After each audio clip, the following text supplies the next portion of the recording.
लोकसभा चुनाव के तीसरे चरण में झंझारपुर सीट पर चुनाव होना है। झंझारपुर मधुबनी जिले की एक नगर पंचायत है।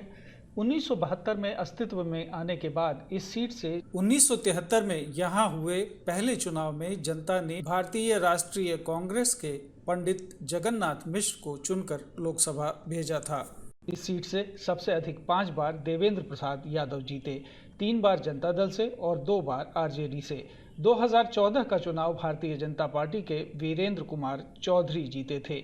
यहाँ मुस्लिम आबादी 22%, हिंदू 77% और शेष अन्य धर्म के लोग हैं। कस्बा छोटा है और इसी नाम से एक रेलवे स्टेशन भी है।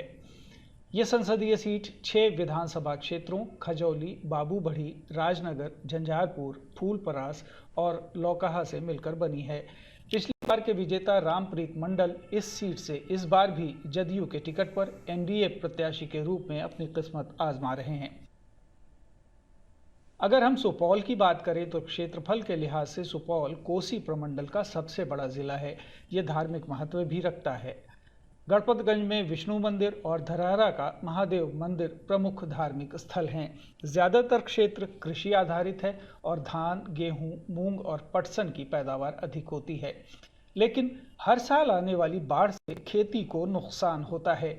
बाढ़ के कारण विस्थापन और रोजगार की तलाश में युवाओं का पलायन मुख्य समस्या है। इलाका रेल सेवा और उच्च शिक्षा से वंचित है। सुपौल में भी राज्य के अन्य हिस्सों की तरह ही चुनाव जातिगत समीकरणों पर लड़ा जाता रहा है।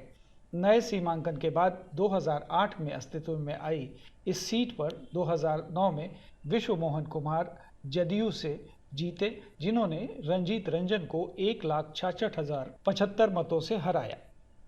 तब जेडीयू एनडीए का हिस्सा थी। 2014 का चुनाव कांग्रेस की रंजीत रंजन जीतने में सफल रही थी।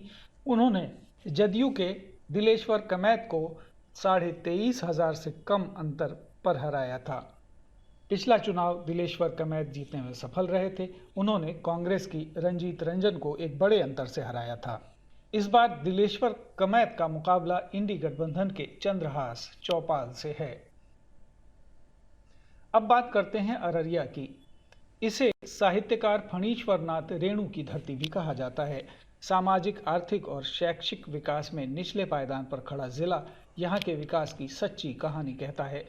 पिछड़ेपन के सवालों के बीच चुनाव में स्थानीय मुद्दों के साथ यहाँ राष्ट्रीय मुद्दे भी हावी रहे हैं।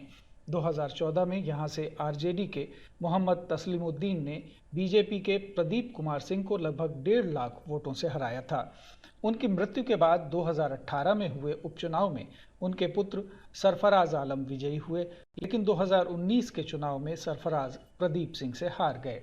इस बार बीजेपी के प्रदीप कुमार सिंह का मुकाबला राष्ट्रीय जनता दल के शाहनवाज से होगा। मधेपुरा लोकसभा सीट की अगर बात करें तो इस सीट पर वर्ष 1998 से एक बार आरजेडी तो एक बार जेडीयू चुनाव जीतती रही है। जेडीयू ने 2019 का चुनाव एनडीए गठबंधन के घटक के रूप में लड़ा था। दिनेश चंद्र यादव चुनाव जीते थे।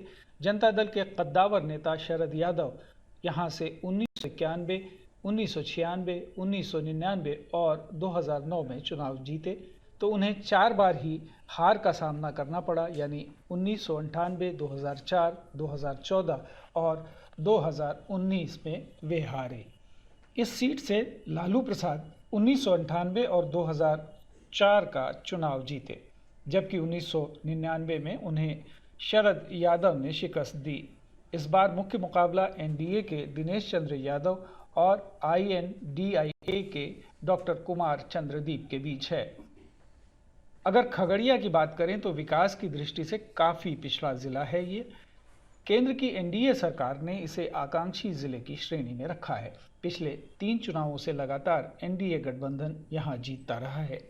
चौधरी महबूब अली कैसर इस सीट से पिछले 2 बार लगातार चुनाव जीतते रहे हैं, लेकिन इस बार चौधरी महबूब अली कैसर का टिकट काटकर एलजेपी ने राजेश वर्मा को चुनाव मैदान में उतारा है। यहां उनका मुकाबला सीपीआईएम के उम्मीदवार संजय कुमार कुशवाहा से है। इस चरण में सभी सीटें एनडीए के पास थीं। इस बार परिणाम क्या रहता है ये तो 4 जून को ही पता चलेगा। ब्यूरो रिपोर्ट, दूरदर्शन समाचार, पटना। मधुबनी से राजद